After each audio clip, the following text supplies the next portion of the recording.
On my wedding day, as soon as I woke up I fell in love with my blood brother. I couldn't control my feelings for my brother.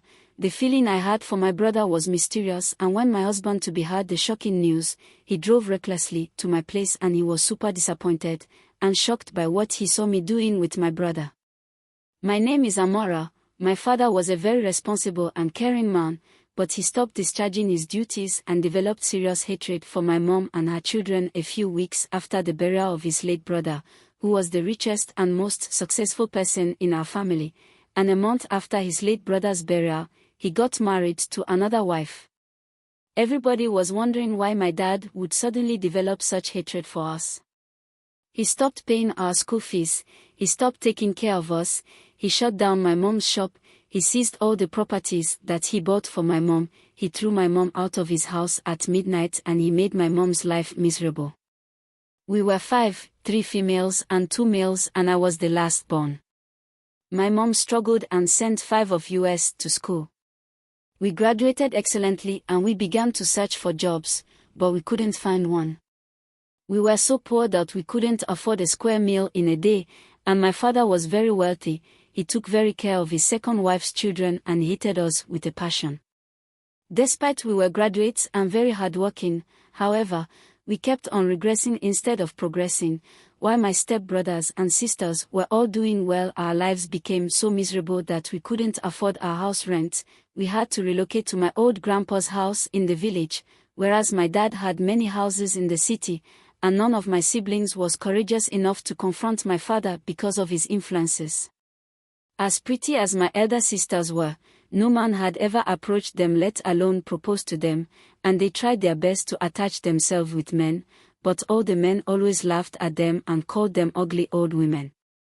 The circumstance was beyond us, and we decided to ask my mom certain questions about her and my father.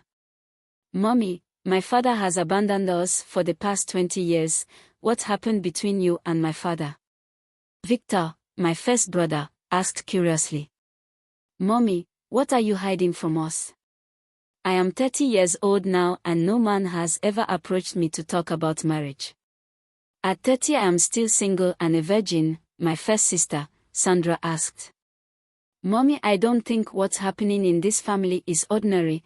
I graduated as a first-class student up till now, I could not get a job of 20k, and all my step-brothers and sisters are doing perfectly well. Mommy, what's going on? What secrets are you hiding from us?"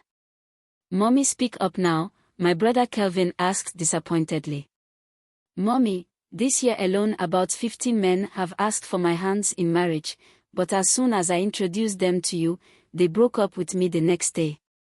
Mommy, reveal to us what you're hiding from us before it's too late," said my sister, Mary. "Mommy, I am suspecting you for everything that's happening in our family.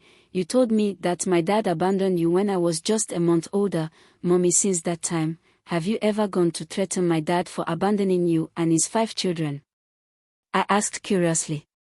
"God knows my hands are clean. The truth is that I had no issues with your father, only God knows why he's doing all this," my mom said. "Mommy, why can't you sue him in court?" we asked frustratedly. "Whenever I want to sue him in court, I always forget," my mom replied. "In that case, there is a deep secret you're hiding from us, Mommy. We give you 3 months to sort out whatever issues you have with our father because we are tired of stagnation and abject poverty." I met Ao. Ao was a very wealthy and promising young man who was ready to move my family from grass to grace. Ao insisted on seeing my biological father. I had to sit him down and explain everything that happened in my family, and he was disappointed in my dad, and he also suspected my mom. A month later, Ao paid my bride price, and they fixed the date of our traditional marriage and wedding.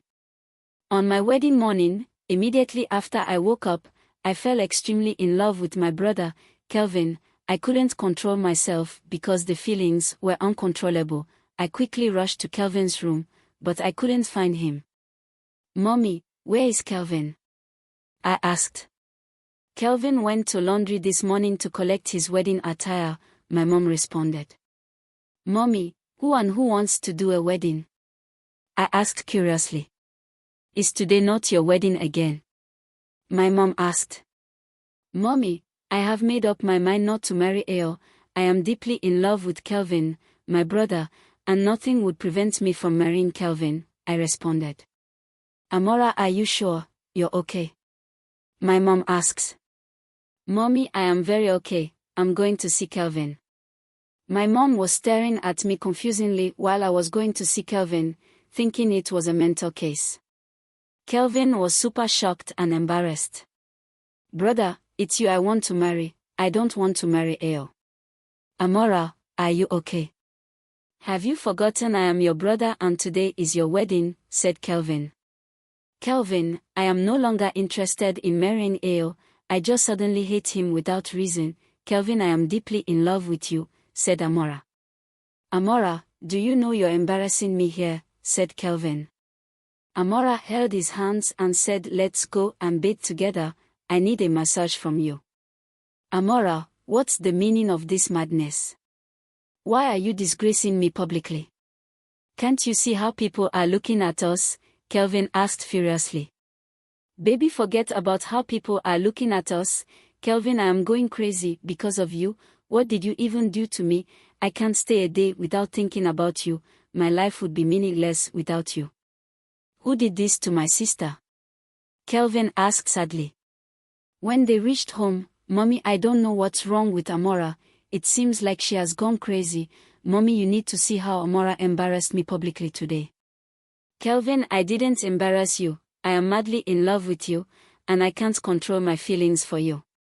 Their mommy couldn't utter a word. She was just weeping, because she knew what happened to her. Amora, what's wrong with you? Have you forgotten that today is your wedding? Victor asked furiously. Brother, nothing is wrong with me and I am not going to wed Ao. It's Kelvin that I want to marry, and I will leave no stone unturned until I marry him. We knew that Amora was not okay because of how she shouted at us this morning when we talked about Ao, said her friends. Amora got a phone call from Ao. Babe, what's going on? Someone just told me something unbelievable that happened between you and Kelvin, your brother. Is that true? I am no longer interested in marrying you. I can't marry a man whom I don't even have the slightest feelings for. I don't love you and I can't marry you. I want to marry Kelvin. Amora, you're joking, right? Please don't disturb me with your call again, Amora told him. So this is true, no problem, you would hear from me shortly, said Ao. Amora, why are you bringing shame to this family? Victor asked. Victor, calm down. Amora is not bringing any shame to this family. We are just falling in love with each other, said Kelvin. Kelvin, what came over you? Are you the one saying this? Amora, what have you done to Kelvin? Victor asked. Amora, don't mind them, let's go inside, said Kelvin. They kissed each other in the presence of their mom and their siblings. Ao drove recklessly to their house. Where is Amora? What's going on with her? In-law, I don't know what is wrong with Kelvin and Amora this morning, Mrs. Grace, their mom responded. Where is she? I want to see her, said Ao. Amora and Kelvin locked themselves inside. What? Which room? Her room, she responded. Ao knocked on the door heavily. Thank you for watching. Watch out for part 2. Don't forget to like and subscribe and comment what you think about this story. Bye for now.